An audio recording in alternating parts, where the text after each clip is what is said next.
to record this conversation and you know, make it accessible for everyone. Well, he goes by the name of Rev TP Sibande. He's a man of God. He's a man of God. He's a theologian by profession. So he went to tax and he has honors in it. So, and he has a golden key. So he knows what he's talking about.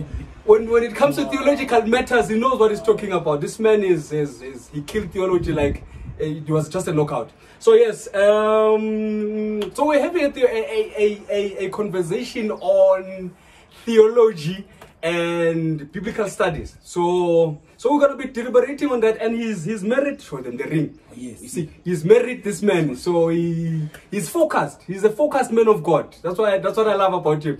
So yes, yes. So maybe to begin with, maybe let's give him the platform to give us an insight as to what is theology and what is biblical studies. Man of God, tell us, what is that? Greetings. Firstly, let me thank you, Dr. Justice, for giving me this opportunity as to let people into our conversation. I think that's wonderful. Yes, I think biblical studies and theology are two disciplines. Mm-hmm. However, most of the times we connect them as one, but they are two. In practice, they are two. Maybe in our understanding, they can be one, but in practice, they are two. Okay. But biblical studies, the scholars first, they focus on the meaning of the biblical scriptures, of the passages. Okay. So they are interested in the literature, they are interested in the nature, they are interested in finding what is the meaning of that text, yeah. All right, and how it came about. Okay. So that's where biblical studies is. Mainly they are focusing on the meaning of the text. So So you can say that biblical studies is faith-based. Sure. So it doesn't take into consideration a lot of scientific factors and all that to try, and so it has to do with what they believe in and base it on the Bible. Sure. Okay. And so it's important when we are saying it's faith-based because it's subjective. Yeah. So we are learning to prove Christianity as true, or to prove the Bible message as true. So we are subjective. We are not objective. Okay. We are subjective to what the Bible teaches. Makes sense. Okay. Then now, a theology, it is something else. Is a different ballgame because it is the science. That so we take into consideration the science. Okay, how did the Bible came about? Okay, and we read it in conjunction with the different faith books that came at the same time with the Bible, to try and say if the message is if we believe that the message of the Bible is consistent, can we track its fragments in other faiths? So that is why we need to understand what is Judaism, and then at length what is Christianity, because it is a stem, or because Christianity is the stem of Judaism. So you must basically, if one has to do theology, they must come with an open mind. Yeah, because the broad way of approaching things. For sure. It's interesting. It's interesting. Now tell me, Muruti, where do these things separate and where do they come together? Yeah. So it becomes a problem, Marcel, because once we want to be Bible scholars, we want to take sides. Okay. We want the Bible to be true, right? And when we want to be theologians, we want to, yes, we agree that there's some truth in the Bible. Okay. However, that truth must be consistent with what we know. Okay. So it must make sense. It must make theological sense. Okay. Because in the Bible way, it must make it is faith. Faith makes sense, but now in theology, we must have a theological framework that makes sense. So that is where they differ. It must make sense according to science, so we marry it with science. But this one we marry it by faith. By reading it, we are fine because we believe. Okay. So it is. So I get that the other one is more technical, and the other one, I can say from what I'm hearing you and out of my own opinion, that the other one is spiritual. Yeah.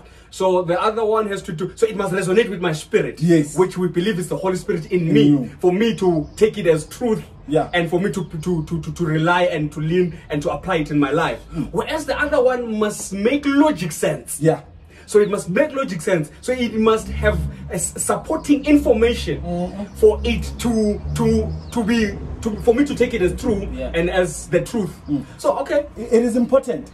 why it should make sense in the theology, why it should make sense. Okay. It is because we find it in the science disciplines. Okay. So that that is why you will find theology, theological faculties in the universities, yeah. because it makes sense. There is science that is married to it. So biblical studies you won't find in the universities. You find in biblical colleges. The nearest or the closest that you can find is religious studies. Okay. Again, you are not learning about the Bible. We are learning about all religions, which is Christianity, Baha'i faith, Judaism, all of those things. So that one's come closer to it is religious studies, not Bible studies. So tell me. We've got Christians. Yeah. Then we've got pastors and all that. Now, which one do you think is, or which one should pastors go for, and can also pastors attend both or do both? Disciplines. Yeah. Or pastors is good. Which one? And this one is basically going to be your opinion. Yeah. It's going to be your opinion where you feel this one, pastors is good, and this one is good for everyone. Because by my understanding, I understand that studies like this, it's not limited to people, but to certain people, but to everyone who's open to learning, for everyone who's open for their mind to be stretched, and for better understanding of what you believe in. So which one can you maybe put these guys in, and which one can you tell us, Murut? All right, but before we get there, before we get there, I also want to outline something. Okay. Because theology, when you do theology, right, you are doing it so that you can speak about your faith from a logical point of view. And when you do biblical studies, is that your spirit, which we are unlocking spiritual truths, which will make sense to a spiritual man, not a logical man. So theologians are philosophers. They bring logic. So now, what I love is this. So for if you want to be pastors, if you want to be a pastor, go get your biblical knowledge. Go and get your biblical diploma. It's fine, because there are certain biblical diplomas you get that they are offered by certain churches, because they tie in that what the church believes in. Because we believe in certain things that are emphasized per denomination. So when you belong to a certain denomination, go to get that diploma. However, if you want to be open-minded, it's a choice. If you want to be open-minded, go study theology. So that when you are asked about your faith, we deliberate on a logical format. Which is important. So that is, and once you have a theologian who is a pastor, it is a benefit to him and to his audience. Why? Because he's able to teach science, marrying it to the biblical truths.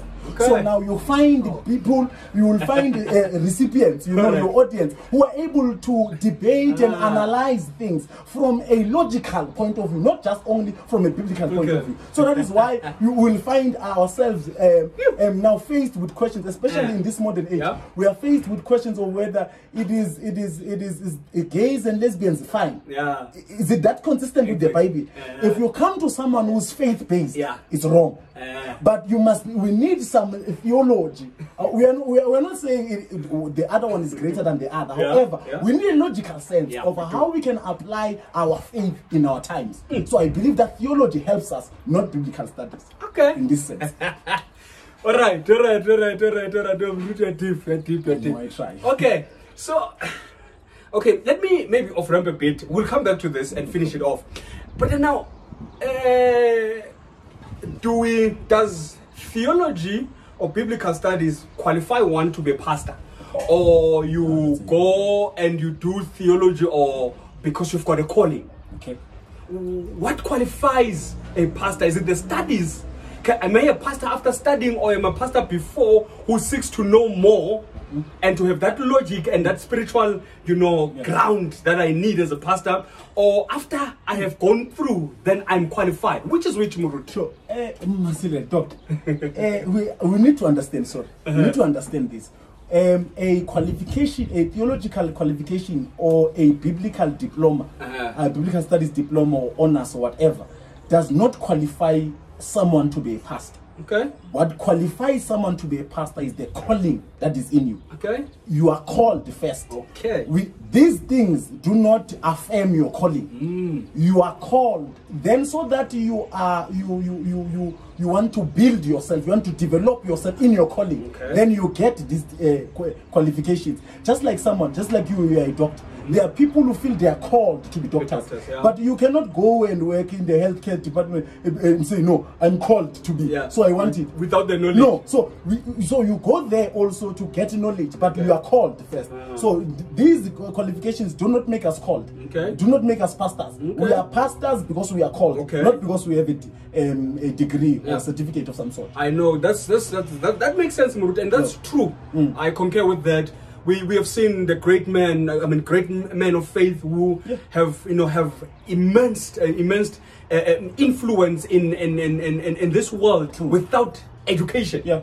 And they did wonders, even greater wonders than those who had the education. Yeah. So the calling that was upon them had more propelled them to have more influence and more impact than the education that one can acquire. Yeah. So that one can acquire. So I agree with you there. That's yeah, and it's important when I talk about that, because nowadays, especially in the times we are living in. There is a system that the government wants to employ, so that they want to regulate churches. Yeah. All right, and so that we are fine and we are found without fault when we are regulated. Yeah. We will need certificates. Okay. We will need a paper that certifies you. Okay. That paper does not say you are called. Okay. Does not say you are a pastor. But that paper says you are good to serve in this. Okay. And the government will endorse such. So that we are not found wanting especially nowadays. Yes. So we need a paper. And also, again, Masilela, just on a generic point, education expands your worldview. No, that's true. Knowledge expands your worldview. It stretches your mind. Stretches your mind. So now it is advisable for us pastors to go and get knowledge, to broaden our understanding, to broaden our worldview, so that we speak from a point of knowledge, not just faith. Yeah. Faith is there. We don't have a problem with that. But however, we are faced with questions that we need to speak on them based on knowledge, not just faith. Yeah. Because so we need both, basically. Sure. And I've also been found wanting, where I would be asked question, I would like, and my answer would be like, for some things are spiritual and you cannot understand them. You see, and you see, I'm leaving people with question marks. I'm leaving people in the dark. Whereas if I was better equipped, I would logically interact or logically address issues to a point whereby people understand this thing. So it makes sense to be really equipped with this information. All right. So we are nearing our. As we conclude, Muruti, what message do you have to the young lions out there? Those who are called, but when we are still young, we just, I know a few people who have made mistakes. They are called, they start disrespecting because they've got the calling, and they sometimes they start churches and the churches fail. Sure.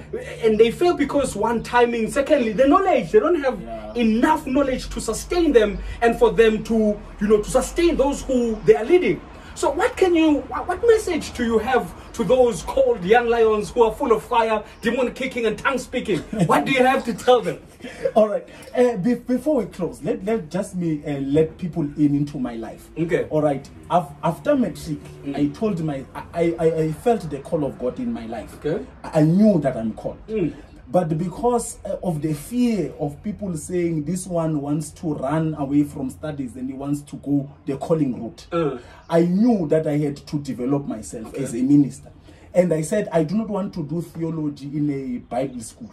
Yeah. Because I do not want to be taught a certain way of how to interpret the Bible. Okay. I needed to be equipped to have many lenses in order to unlock the message of Scripture. Okay. So I went the theological route. I went to the University of Pretoria. Okay. So I am saying to young lions who are out there, let us go and equip ourselves. Yeah.